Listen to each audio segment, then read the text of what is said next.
Brookland News Live starts right now with breaking news.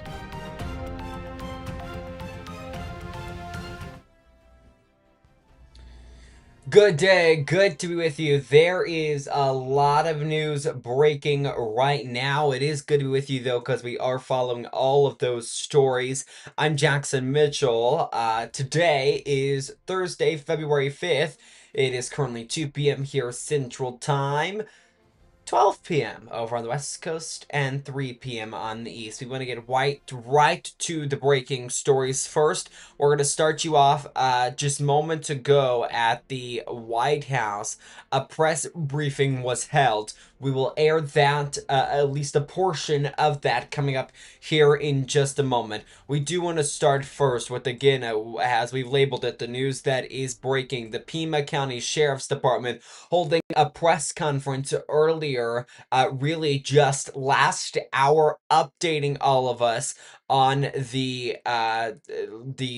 abduction, what appears to be an abduction, at least what law enforcement has explained it, of Savannah Guthrie, her mother, I should say, Nancy Guthrie. You'll see that picture there of her on your screen. Authorities warn, if you have details, to call 1-800-CALL-FBI. Again, that number is 1-800-CALL-FBI. Let's get right to that press conference that we, again, just occurred last hour, providing an update on what we know about the search for Nancy Guthrie. Let's turn the audio up and listen in. Microphone's up. Good morning.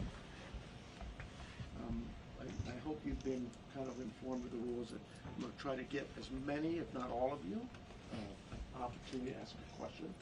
But last time we tried this, it was just kind of chaotic, people yelling. So I'd ask that you just kind of be patient with me, pay attention to the questions asked, because sometimes you guys want to ask the same question twice, and you're going to get the same answer. So you have to help yourself get what you can out of this. I'm going to give you one question and a follow-up, okay? But before we get there, I do have some comments. First of all, I want to begin by offering our condolences to our partners at the state Department of Public Safety's tragically lost two members last night in a helicopter crash up in Brookland, Arizona. So if you would keep them in your prayers, Colonel Glover and his team, I'm sure, would greatly appreciate it. Along the same lines, I think you all saw last night, I'm trying to speak up, not yell, because apparently I talk soft.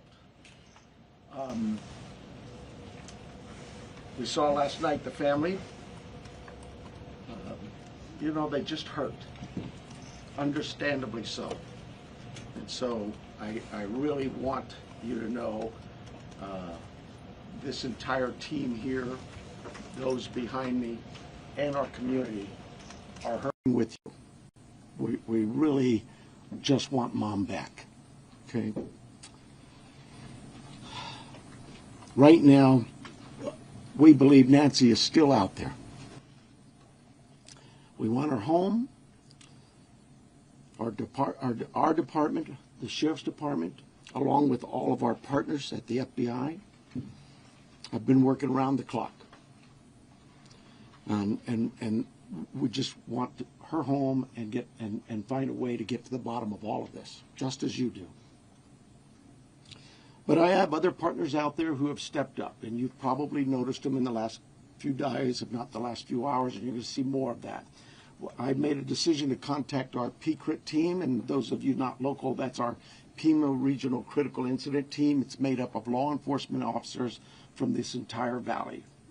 Pasquayaki Police Department, Tucson Police Department, Marana Police Department, Oro Valley Police Department, Pima College Police Department, Tucson International Police Department, Sarita Police Department. There's so many of them, and they are going to help us tremendously. And that's really done because we have so much in front of us still, and we're hoping that, I know the FBI has committed a very large number of men and women to partner with us, work side by side with us. We go do an interview, they're going to be there with us. We're going to go look at some evidence or process evidence, they're going to be right there with us. We're sharing every piece of information, all the data we can, to get this thing solved. And it's important that my partners in law enforcement know and understand their roles, because it is very large, complex investigation with a lot of moving parts. And we're at that phase now where sometimes we're waiting, right? We're waiting for analysis. We're waiting for lab reports. But even then, when they come back quickly, for example, some DNA, we rushed what we thought was the best target for DNA. We did a rush through and got some of that back. The results were minimal. I think you all know the blood on the porch. That was one we did. It came back to Nancy. That's what we know. But there's still more items that have been submitted. We just haven't got them back yet. But in the meantime, we're not just sitting on our haunches waiting. We do have a number of leads coming in, and that's why we brought in the FBI for one, but PCRIT as well, to be able to get out there and handle these leads as they come in as quickly and as expeditiously as we can. And every single lead is looked at, every one of them. And so we're gearing up. You probably have some questions about what you've seen in the last couple of days. I'll gladly answer those at that time. But it really is about getting our partners out there. To be fair, when we went to that scene the first night, Saturday night, it was just us. Since then, the FBI and others have asked, can we go and see it as well? And that's what you've been seeing. But it is a very important case to not just me and my team, but this entire community, all of our law enforcement partners. Suspects. I know there's been a lot out there about suspects, and I want to be very clear. At this time, we have not identified a suspect or a person of interest in this case. We are working our best to do that. But to be clear, we have nobody of interest or any suspects that you would consider a prime suspect. We're just not there. We're not there yet. The timeline, I think we've got it on the board, do we not? This is a timeline that we have been able to develop with some of the things that we've had processed. Various pieces of electronics that we've gathered. And you look at some of this, and I know you're going to say, well, why did it take you so long to get this to us, Sheriff? Well, because one thing, it's got to go out and be processed at different lab sites. And sometimes that stuff comes back to us, and like you, we have questions. And we say, wait a minute, what is this about? What about this? Could it be that? And so it's sent back, or it's sent somewhere else. So, and that's happening with all of the things we see, that process, that review, and that questioning of, all right, what is it we're looking at? So I'll go over it with you. You can see it on the board there, but at about 5:32 p.m., these are approximate times. 5:32 p.m., Nancy travels to her local family's home for dinner and playing games with the family, just visiting. At 9:48 p.m., which is very consistent to what we were told by the family, that Nancy was dropped off at home, and we know that because we have a garage door open at approximately, I can't stress that enough, at approximately 9:48 p.m. At 9:50 p.m., that garage door closes. It is that time we assume that Nancy's home and probably going to bed.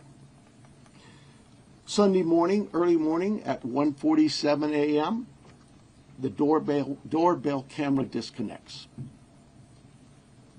At 2:12 a.m., software detects a person on a camera, but there's no video available. They had no subscription, and therefore it would rewrite itself. It just kind of loops, right, and covers up. That's what our analysis teams have told us. We're not done with that. We'll do all we can, but that's what it says. So it detects a person on camera. Could that be an animal? I imagine that's possible. We don't know that. We just have no video. But we're not giving up on that. 2:28, Nancy's pacemaker app shows that it was a disconnect from the phone. And at 11:56 a.m., the family checks on Nancy and discovers her missing and at 12:03 p.m., 911 is called in to the Pima County Sheriff's Department.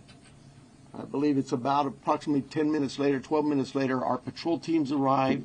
They see the scene, and we start our response with our search and rescue teams and our detectives from homicide and various units. In fact, every unit here, I think somebody questioned, how come there's an ICAC member out here, or this member?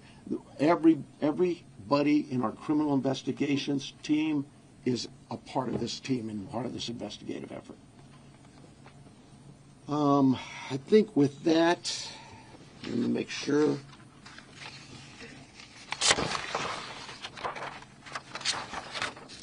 Now, I want to clarify some things that I may have already done, but yeah, I've gone over with the blood at the front door, the doorbell camera.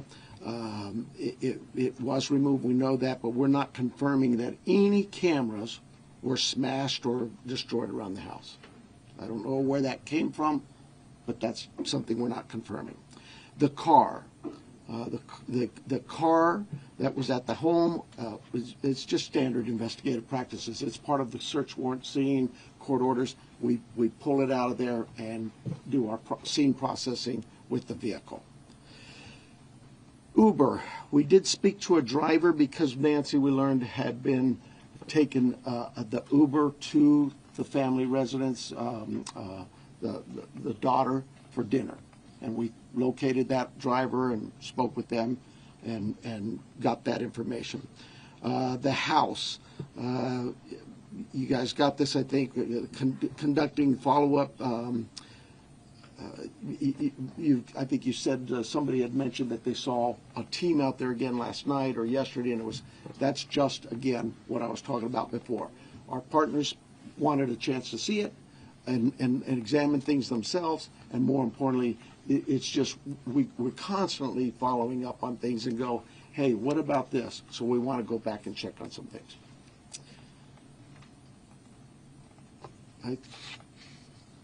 Here's the other thing. Someone had mentioned there was forced entry. I have no clue where that comes from. We have been very consistent. We are not discussing that at all, whether it's forced entry or not forced entry. That is something we're just not discussing. So I don't know where anybody got that information. I think I am about done with my piece of this. I'm going to bring up here Heath Yankee, and I think you know him if you haven't been here. John Edwards is the assistant agent in charge with the FBI here at the Tucson office.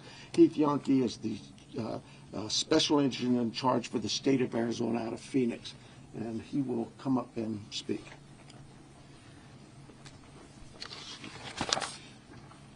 Thank you, Sheriff. Hello, I'm Heath Yankee, the special agent in charge of the FBI's Phoenix Division. First, I want to let the Guthrie family know that our hearts are heavy for them. After seeing your message last night, it is clear that you and your family are in pain. Please know that we are doing everything to bring your mother home. The FBI is now working this case jointly with the Pima County Sheriff's Department, and we're going to start today by announcing a $50,000 reward for information leading to the recovery of Nancy Guthrie and or the arrest and conviction of anyone involved in her disappearance, and this will be the missing persons with the reward that will be going out. The FBI has agents, analysts, and professional staff employees working day and night with our partners at the Sheriff's Department. We have deployed additional intelligence and agents from our Phoenix office. We have brought in our Critical Incident Response Group from Quantico, Virginia. Members from our Cellular Analysis Survey team are here, and they continue to collect and process digital information.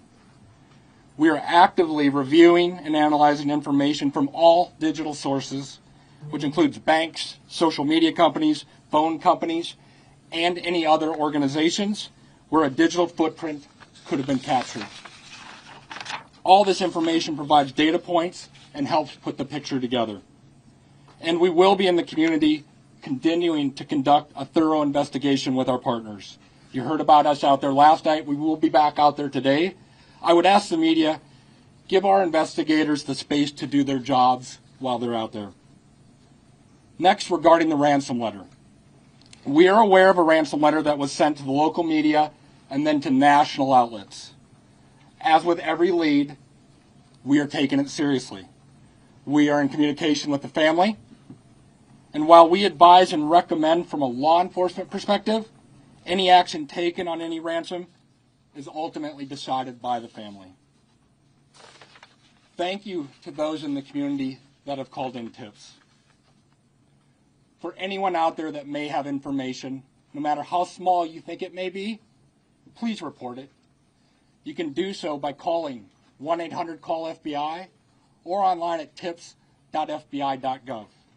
My next message is to those imposters who are trying to take advantage and profit from this situation.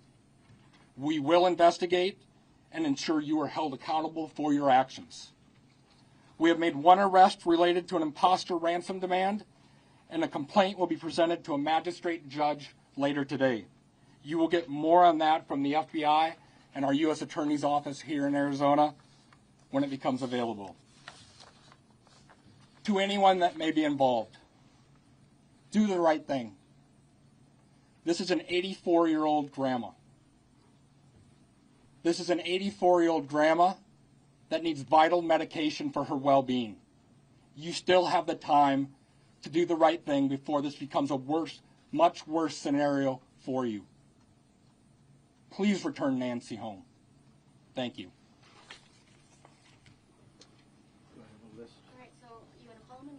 You can call them up. Okay, so the first person we're going to start with the list is going to be NBC National, Liz Kreitz. Right here. Can you walk us through that timeline from when you believe, if you look at this here, from 147 to 228, what you think happened there, and what particular software would have detected somebody on camera? Yeah, I don't. I know we know the software that was there. But I'm not. Sorry, I'm just not in the weeds. I know that think of your doorbell cameras. Somebody walks up. My wife's. If I walk up, she gets an alert, and it's usually something like that. A person's detected.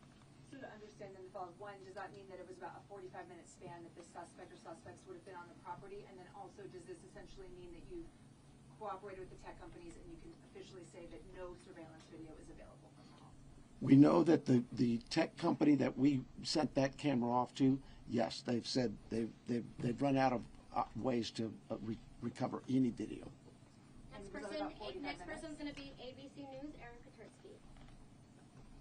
Yeah, I'm sorry. Was what 45 minutes? Can we say it's about a 45-minute span that somebody would have been on the property then, from 147 to 228? Yeah, I think those times speak for themselves, and it is about, like I say, those are approximates. So yes.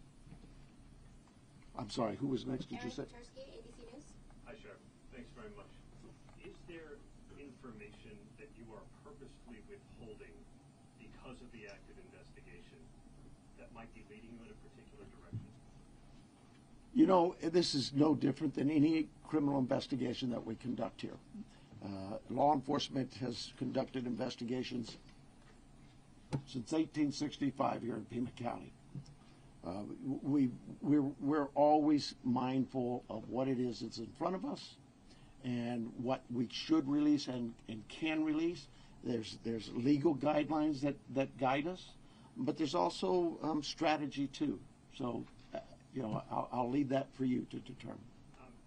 Now that you are having such an injection of manpower from the Pima Critical Incident Team and the FBI, we could slow to bring that in at the outset. Should all of these resources be brought to bear sooner?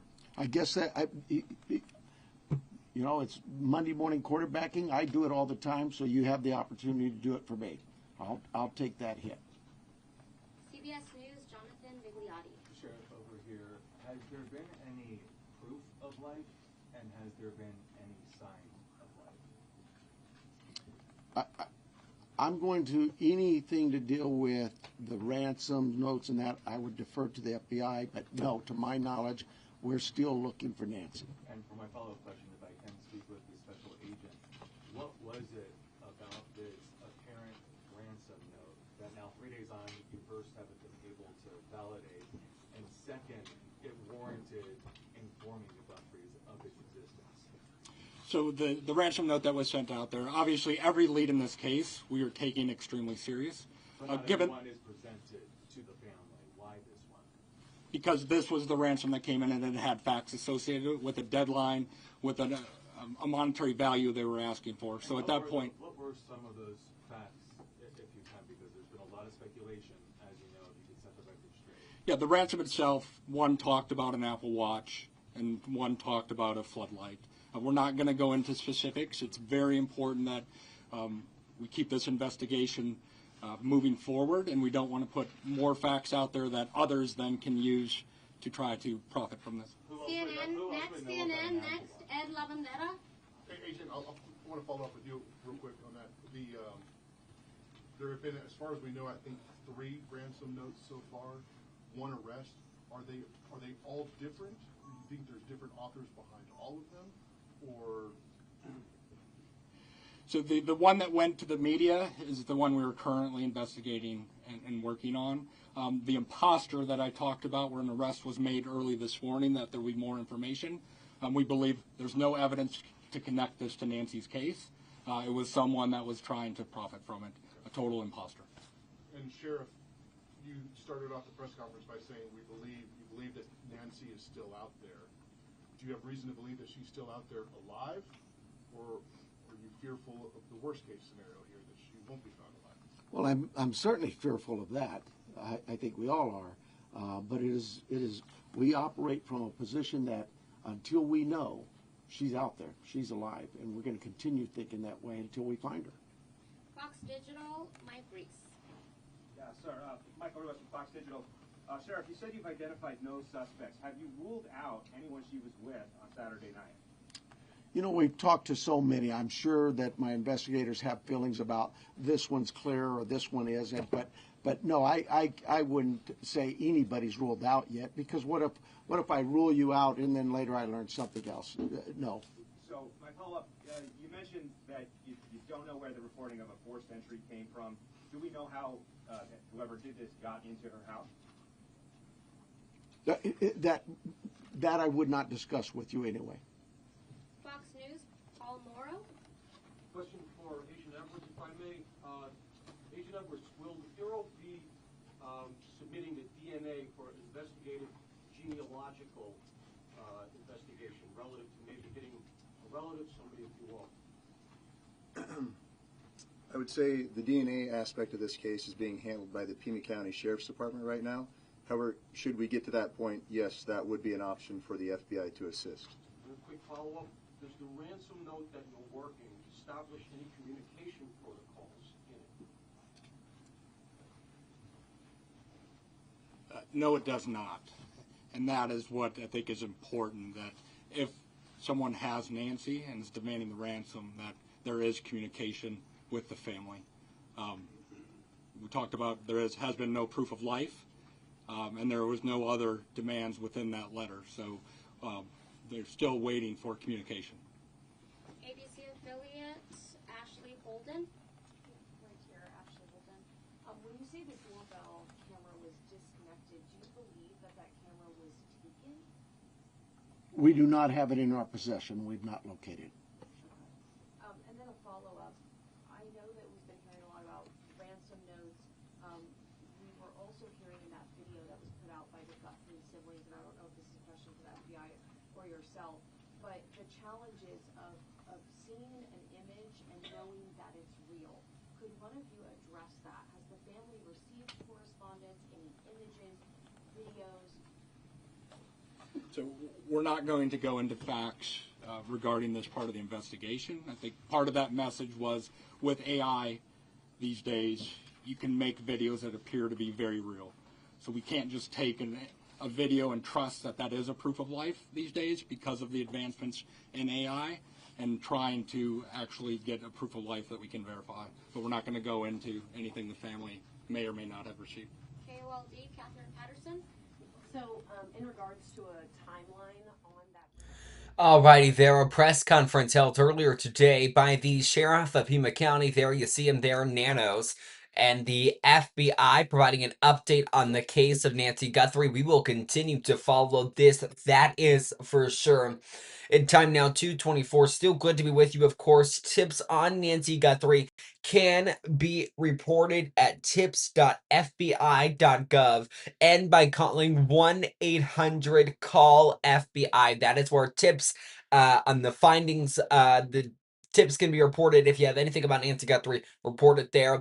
The FBI announcing just moments ago at that press conference that if there is some type of information that leads to the finding of Guthrie, there is a $50,000 reward being offered. The big takeaway here, the sheriff saying there is no sign of forced injury and it is unclear where that report came from. He has said in the past, in the beginning of these press conferences, that she did leave without her will. That is the belief of the Pima County Sheriff's Office. The FBI, the Sheriff's Department investigating DNA. They say the blood that was found on the porch at her home just outside of Tucson, Arizona, is in fact Nancy Guthrie's blood there. They say they have no main suspect. A prime suspect is how the sheriff put it. Currently, that they are looking at. He also says they are going to believe that Guthrie is alive until they have something that says she is not. Of course, the family, you saw that they're being mentioned multiple times. Multiple times by the sheriff and the FBI. Saying questions about a video that was released. We want to play that video. That's where I was going there. We're going to play a video for you. This is Nancy Guthrie and I should say Savannah Guthrie, excuse me, and her siblings releasing a video. Take a look at this. It is a little emotional. The caption under the Instagram post was, quote, "Bring her home," period. Let's play the video. On behalf of our family, we want to thank all of you for the prayers for our beloved mom, Nancy. We feel them, and we continue to believe that she feels them too. Our mom is a kind, faithful, loyal, fiercely loving woman of goodness and light. She is funny, spunky, and clever. She has grandchildren that adore her and crowd around her and cover her with kisses. She loves fun and adventure. She is a devoted friend. She is full of kindness and knowledge. Talk to her and you'll see. The light is missing from our lives. Nancy is our mother. We are her children. She is our beacon. She holds fast to joy in all of life's circumstances. She chooses joy day after day. Despite having already passed through great trials of pain and grief, we are always going to be merely human. Just normal human people who need our mom.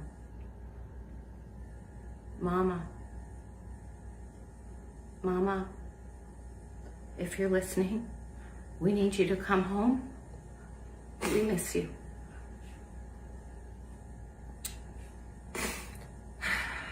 Our mom is our heart and our home. She is 84 years old. Her health, her heart is fragile. She lives in constant pain. She is without any medicine. She needs it to survive. She needs it not to suffer. We too have heard the reports about a ransom letter in the media. As a family, we are doing everything that we can. We are ready to talk. However, we live in a world where voices and images are easily manipulated. We need to know without a doubt that she is alive and that you have her. We want to hear from you, and we are ready to listen. Please reach out to us. Mommy, if you are hearing this, you are a strong woman. You are God's precious daughter, Nancy. We believe and know that even in this valley, He is with you. Everyone is looking for you, Mommy, everywhere. We will not rest. Your children will not rest until we are together again. We speak to you every moment, and we pray without ceasing, and we rejoice in advance for the day that we hold you in our arms again. We love you, Mom. Love you, Mom. We love you, Mom. Stay strong. We love you, Mom. We love you.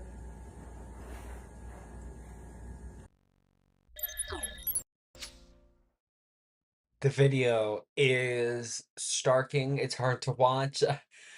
I'll tell you, I mean, my eyes are beginning to water here. It is so, I mean, I can't even begin to imagine what that family is going through. Savannah Guthrie, of course, the host of the Today Show over on NBC, of course, absent this week from the show amid, of course, this entire search for her mother. She mentions the idea of a possible someone who had abducted her. She says, you know, we are ready to talk. We want to know that she's alive, she's well, she's here with us still. And I mean, again, the video is again hard to watch. We want to remind everyone that tips on Nancy Guthrie can be reported at tips.fbi.gov or by calling that phone number you see there, 1-800-CALL-FBI. That's the number there, and that will get you the information that you need. I want to take you right now, moments ago, with the White House Press Secretary Caroline Leavitt addressed this.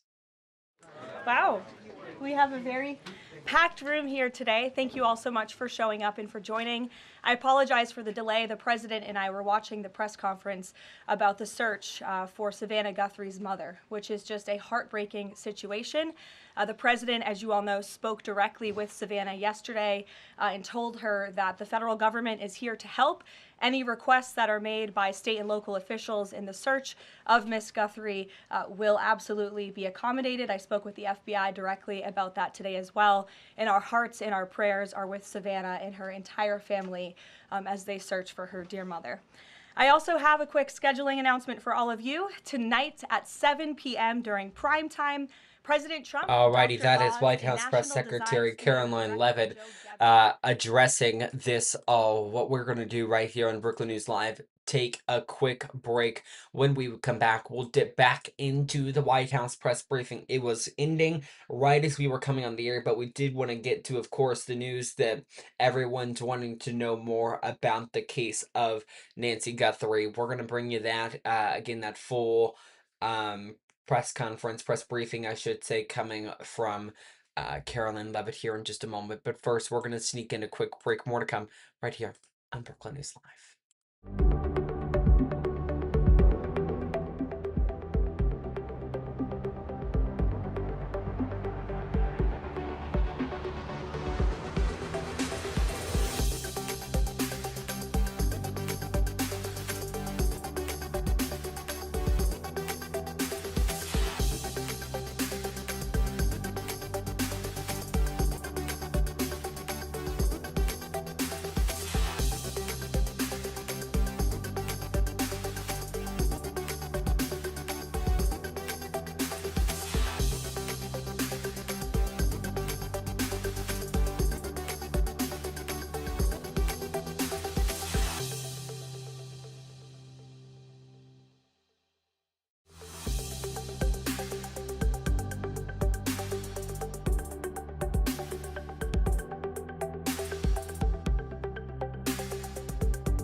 Alrighty, welcome back live here into Brooklyn News Live. Of course, we are continuing to follow the breaking news story of the search for Nancy Guthrie. White House addressing the search for the mother of NBC host Savannah Guthrie, Nancy Guthrie. In a briefing earlier today, we played that portion of the press briefing just a few moments ago where they say that Caroline Leavitt, the press secretary, says she was late due to the fact that she did have to watch the press conference that we watched when we first came on the air before she walked down. Now she is holding that press briefing. We want to air the rest of it. We're going to go until about 2:50, and then we do have some more news we are going to get to. So we're going to air just a small portion of this press briefing earlier today. Historic announcement will save millions of Americans their hard-earned money. So make sure to tune in tonight, and we will see all of you in the news media there. President Trump promised to restore law and order to the United States of America, and newly released data proves he is delivering overwhelmingly on this promise. A study from the Council on Criminal Justice shows that the murder rate across America's largest cities plummeted in 2025 to its lowest level since at least 1900. Again, let me repeat, to put this in perspective, this marks the largest single-year drop in murders in recorded history. This dramatic decline is what happens when a president secures the border, fully mobilizes federal law enforcement to arrest violent criminals, and aggressively deports the worst of the worst illegal aliens from our country. The numbers don't lie. Under President Trump in 2025, the FBI increased violent crime arrests by 100% compared to the prior year. The FBI also conducted more than 67,000 arrests from Inauguration Day 2025 to January 20th, 2026, which is 197% more arrests than the same period previously. The FBI also disrupted 1,800 gangs and criminal enterprises, a 210% increase from the year prior. The FBI has arrested 1,700 child predators and more than 300 human traffickers across the country. Since President Trump took office, 6 of the FBI's top 10 most wanted fugitives have been captured. Right here in our nation's capital, where you all live, so you know it well, whether you choose to report it or not, the president's efforts to make D.C. safe and beautiful have worked. As of last week, D.C. homicides were down 62%, motor vehicle theft down 53%, and 2025 had the fewest violent gun crimes of any year of available data in our nation's capital. For more proof that these tough-on-crime efforts are working, look at the president's Make Memphis Safe Again campaign. As of last week, there have been nearly 5,600 arrests made, and aggravated assaults are down 53%. Sexual assaults are down 53%, and robberies are down 70%. Again, that's just in the city of Memphis. 5,600 arrests have taken place because of this president and his Homeland Security Task Force that has surged into Memphis at the request of both the governor and the mayor in that city. A Democrat mayor, I will add. These are the results that can happen when Democrats and Republicans, when the federal government and state and local officials work together. And that's what Trump wants to see to improve public safety across our country. When you have a leader like President Trump who empowers good cops to be cops and to arrest bad criminals, American communities will become safer. Many of the media outlets in this room have expressed shock and confusion at these remarkable statistics. The New York Times declared that, quote, "No one knows for sure what's behind the staggering drop in the murder rate. The reason is very clear. It is President Trump's leadership and his unwavering commitment to law and order. The drop in crime is more proof that all that is required to improve public safety on our streets is a leader with the will to do what is necessary to protect law-abiding American citizens.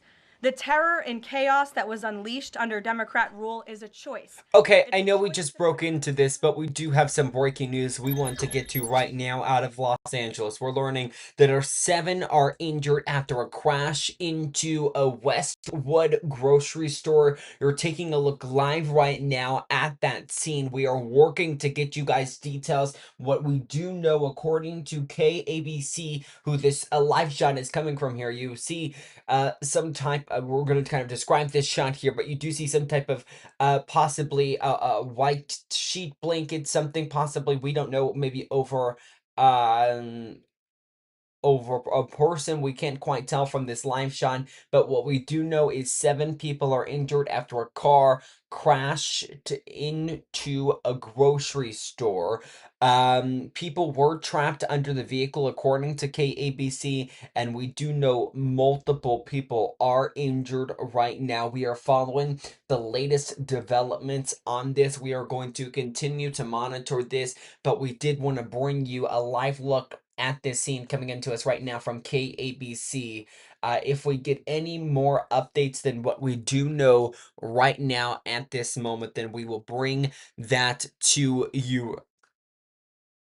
Again, this shot is coming to us from KABC. Again, they are reporting at least 7 are injured. The crash was reported around 12:11, so that's going to be 2:11 here Central Time on Westwood Boulevard. This is according to the Los Angeles Fire Department. If, again, we get more details on this while we are on the air here until about 3 p.m., we're going to bring you that. Let's step back right now into the White House press briefing that Caroline Levin held just moments ago.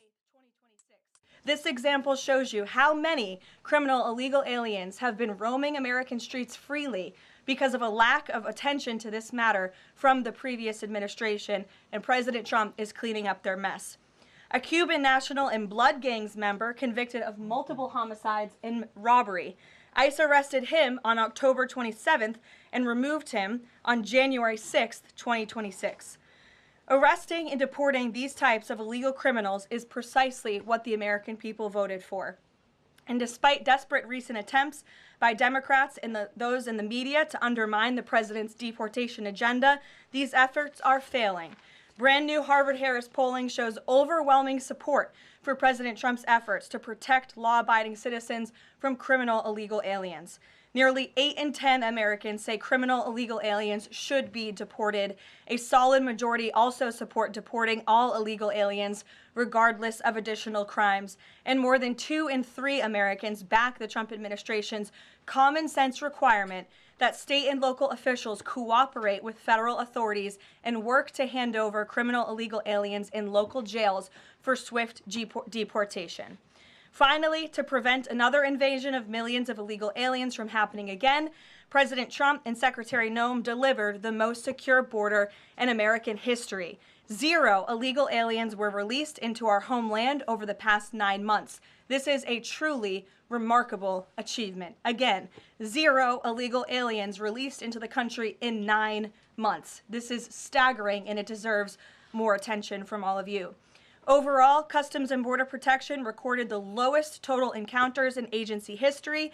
Daily encounters have fallen by 95%, averaging just 250 apprehensions at the southern border a day. This is compared to over 5,100 daily apprehensions during the Biden years. It's a night and day difference because we finally have a president who enforces the law and lets our law enforcement do their noble jobs of protecting our homeland. When President Trump campaigned on making America safe again, this is exactly what he meant, and the numbers and the results speak for themselves.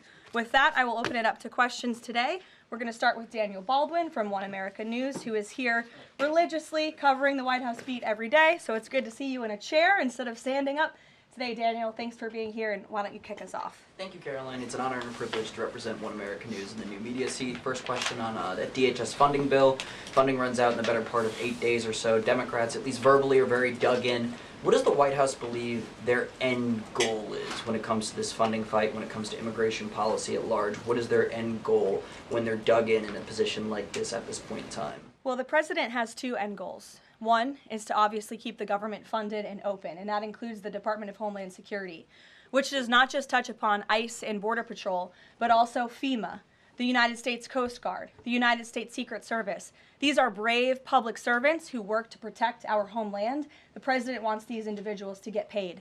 Secondly, when it comes to any discussions about immigration policy, the president is never going to waver in his commitment to allow immigration enforcement efforts in this country and to support ICE and Border Patrol and the deportation of illegal alien criminals. I know Senator Schumer and Leader Jeffries sent over a very long list of demands, some of which the administration is willing to discuss. Others don't seem like they are grounded in any common sense, and they are non-starters for this administration, but we're not going to negotiate policy from the podium. I'm going to allow the president to do that, and any final decisions that are made will be made ultimately by him. But rest assured, he is never going to allow law enforcement in the jobs that they do, the important jobs that they do, to be undermined. And secondly, Caroline, the Department of Homeland Security put out a tweet a better part of an hour ago alleging that an illegal alien was involved in a major car wreck in Indiana, killing 4 people, and they allege that the suspect in question came in under the CBP-1 app under the Biden administration and received a commercial driver's license from the state of Pennsylvania. What is the White House's reaction to a situation like this? And what is the White House doing to crack down on cases like this where illegal aliens are obtaining commercial driver's licenses? Yes, this is another abhorrent example of the border crisis over the past 4 years, and it again exemplifies why the administration must continue and will always continue to fully back and support ICE and Border Patrol and law enforcement in their removal of illegal alien criminals from our country.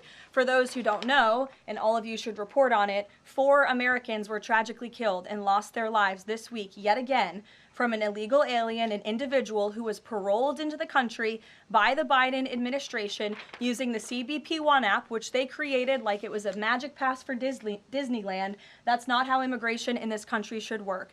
And this illegal alien from Kyrgyzstan was traveling on an Indiana highway, and he failed to brake for a slowed semi-truck in front of him. He swerved into the lane, and he crashed into a van carrying 15 passengers, and 4 people were killed in that crash. This is another tragedy that could have been prevented if not for the wide open borders from the previous administration. That's why we now have a secure border. That's why this administration will continue to deport illegal aliens from our country. Thank you for being here. Garrett. John, thank you for your comments and your prayers for the Guthrie family. I have 2 questions related to the president's interview with NBC yesterday. Sure. At one point in the interview, the president said that he believes states are accumulating the votes for who wins the election. He says if they, meaning the states, can't do it honestly and can't be done properly and timely, then something else has to happen. What did he mean by that? Is he suggesting that the federal government count votes in elections? What the president is suggesting, and I just spoke to him about this, is that Republicans and Democrats in Congress should pass the Save America Act. This piece of legislation is going to ensure that states are abiding by federal election law by removing non-citizens from their voter rolls. In addition, the Save America Act will require voter ID to vote, and it will require proof of citizenship to register to vote.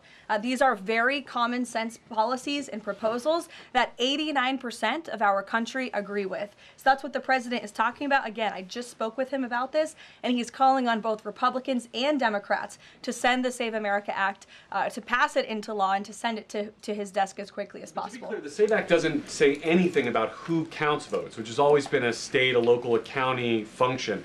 Why does he keep talking about somebody else, presumably the federal government, counting votes? Because the SAVE Act directs states to remove non-citizens from their voter rolls. And we know in states across the country, the president is right to point this out, in states like California or in places like New York City, non-citizens are allowed to vote in state and local elections. And the federal government should absolutely do away with that. I don't think a single person in this room, if you really are being honest with yourselves, should agree that non-citizens should vote in American elections, no matter where that election is up and down the ticket. And so this is a piece of federal legislation that will help states ensure the integrity and the sanctity of their elections, and that's what the president wants.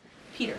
Thanks, Caroline. President Trump posted about Nancy Guthrie that he is directing all federal law enforcement to be at the families and local law enforcement's complete disposal immediately.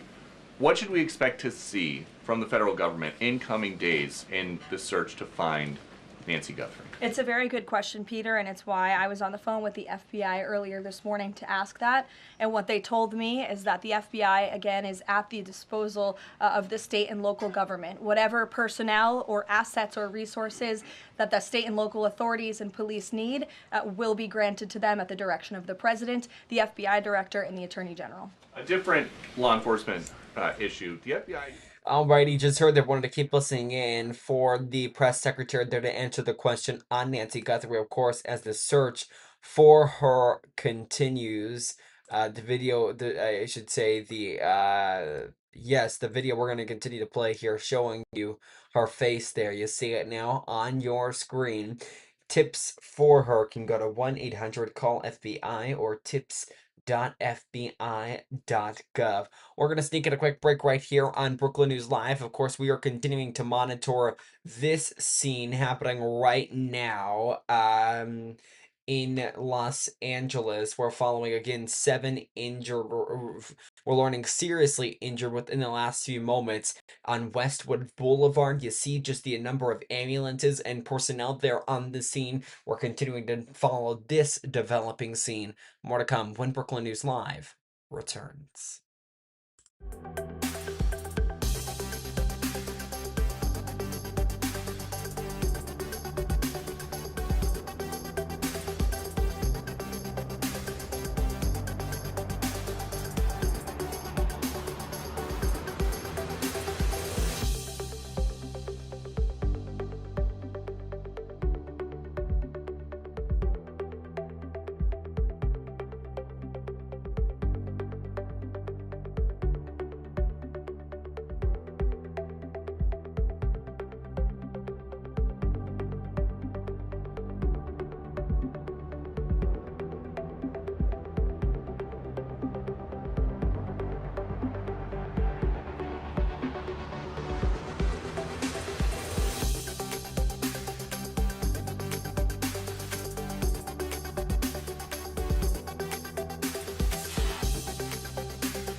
Alrighty, welcome back. So, I don't know, when I get the chance, I like to end the show on kind of a more funny note, a more lighthearted note. I feel like we're always covering such serious news, and sometimes I need a break from that. We're going to start right now with news coming into us, and give me one moment. My keyboard, I think, just disconnected. That's no issue, though. We'll keep working without it. Sorry. But I like to end the show on kind of, a more funny note. And Alex Warren, social media creators, they're now laughing off this Grammys fluke that he had during his performance.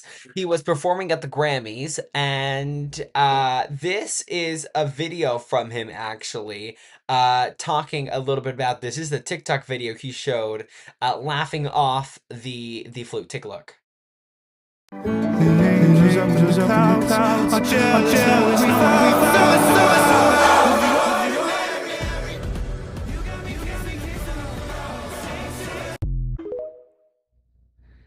Yeah, I couldn't imagine if in my ear it was my voice multiple times or echoes of it. You would see this movement right there where I pull it out of my ear. I'll just leave it. I don't know where. Oh, let me put it back in, actually, so I can make sure I'm hearing the videos correctly. Thought I might have fallen off of my chair completely. So Alex Warren, he's laughing it off. Then he got Haley Bailey making a funny video about it. Take a look. This is Haley Bailey's video. This one might be a little loud as well.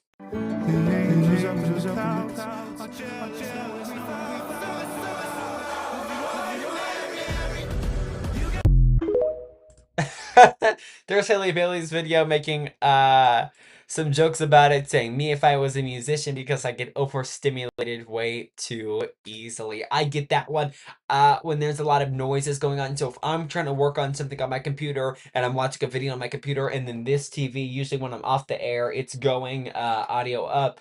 And if that's happening, ooh, I'll be like, I'll get flustered. I'll get really frustrated really easily there when it comes to things like that. So there you go. Why don't I play, because Entertainment Tonight did a story on all of this, and you'll see his performance where he does the exact movement we were just talking about, where he kind of pulls out what they call his in-ears. Essentially, while he was performing, his in-ears were playing what we just played for you, that audio. They were not, it was not a pleasant noise if you're performing at such a high performance. Here's Alex Warren at the Grammys. This is Entertainment Tonight's report.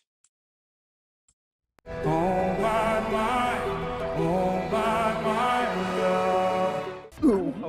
Come There's on. a lot of people here. And a lot of them are looking at you saying, there's Alex Warren. I thought I had something in my nose. It was weird. I truly, like, this is crazy.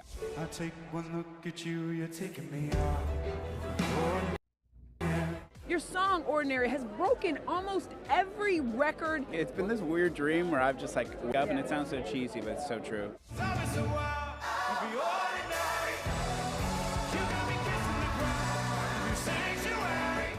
Alex Warren on Cloud 9 during his Grammys debut.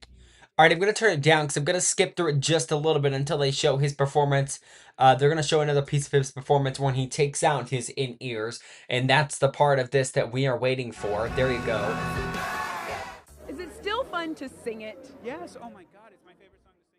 Okay, sorry, I thought that was going to be the chant. You're still seeing him being interviewed there by Entertainment Tonight. Let me just skip through that myself and find the portion, because I did see it when I was watching this. So, oh, here it is, here it is.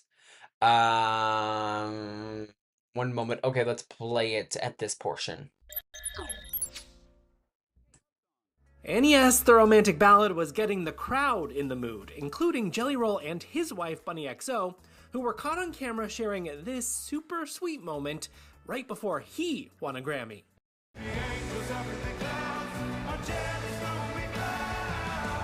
Here's what I have to say. All right, so his song was so great there. You see him there messing with his in-ears there. Again, I was trying to get to the portion that Entertainment Tonight shows it. They may have never showed it. I don't know. I did watch it, but I thought I saw maybe a portion. It was quickly as we were already on the air, so that is likely why maybe we missed it. But again, Alex Warren, social media creators, laughing off this moment at the Grammys when he was hearing himself twice in his ear trying to sing the song. Something we're going to continue to follow. You are watching Brookland News Live. Let's take you live right now back to a scene that we have been following. 7 injured after a crash into a grocery store on Westwood Boulevard in Los Angeles. This is just coming into us.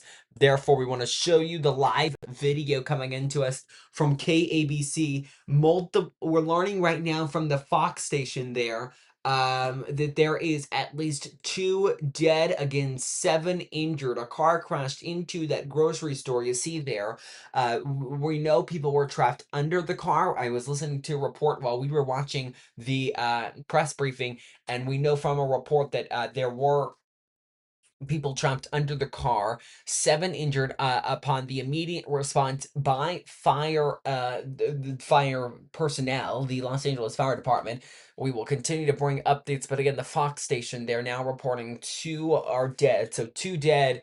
That could bring the number down to 5 injured. Unclear here at the exact numbers here, but a car crashed into a grocery store there in Westwood, in a neighborhood there in Los Angeles. We will continue to follow that. Remember, you can join us right here. You guys know the drill. You can join us right here weekdays at 2 p.m. We were here all for you last week. We're going to be here likely tomorrow as well, bringing you all the news you need and more. That is our job, but that does do it for us on this Thursday afternoon. Remember, follow us on all of our social media pages. They've been scrolling there at the bottom of your screen. Have a good day, guys.